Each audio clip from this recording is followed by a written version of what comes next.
నిన్న రేవంత్ రెడ్డి ముఖ్యమంత్రి అందరినీ షాక్ చేశాడు కదా, నన్ను షాక్ చేయలేదు. ఎందుకంటే నాకు ముందే తెలుసు ఆయన బీజేపీ, మోదీ, ఆర్ఎస్ఎస్ ఏం చెప్తే అదే చేస్తాడని. ఆయనే నిన్ను క్లియర్గా చెప్పాడు. కిషన్ రెడ్డి ఉంటుండగా, గవర్నర్ దత్తాత్రేయ గారు ఉంటుండగా మీటింగ్లో, అయ్యా మేమంతా ఒకటే, నేను బీజేపీలోనే చదువుకున్నాను, తెలుగుదేశం పార్టీలో కాలేజ్ చేశాను, అరే గతి లేక నాకు ఉద్యోగం ఇచ్చాడు కనుక రాహుల్ గాంధీ ఉద్యోగం చేస్తున్నాను, ఎప్పుడైనా బయటకు వచ్చేయడం ఖాయం, మీతోనే ఉండడం ఖాయం. అందరూ షాక్ అవుతున్నారు. ఎందుకని తెలుసా? ఆయన మాట ఢిల్లీలో ఎవరు వినడం లేదు. రాహుల్ గాంధీ, సోనియా గాంధీతో అపాయింట్మెంట్ దొరకడం లేదు. కోర్టు కేసులు ఎక్కువైపోయి ఆయన మా మంత్రులకి, వీళ్ళందరికీ మంత్రులు పదవులు ఇవ్వమంటే కాంగ్రెస్లో మంత్రులకు పదవులు ఇవ్వలేదు. అందుకని ఈయన సిద్ధపడిపోతున్నాడు. ఎందుకు?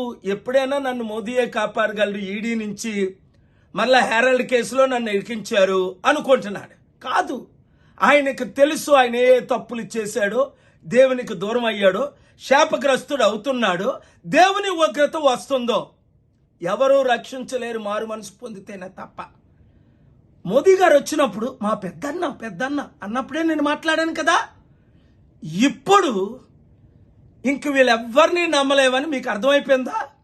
ఇప్పుడున్న వాళ్ళందరూ ఆర్ఎస్ఎస్, బీజేపీ, మోదీ ఏం చెప్తే అదే చేస్తారు ఈ రాజకీయ నాయకులు అందరూను.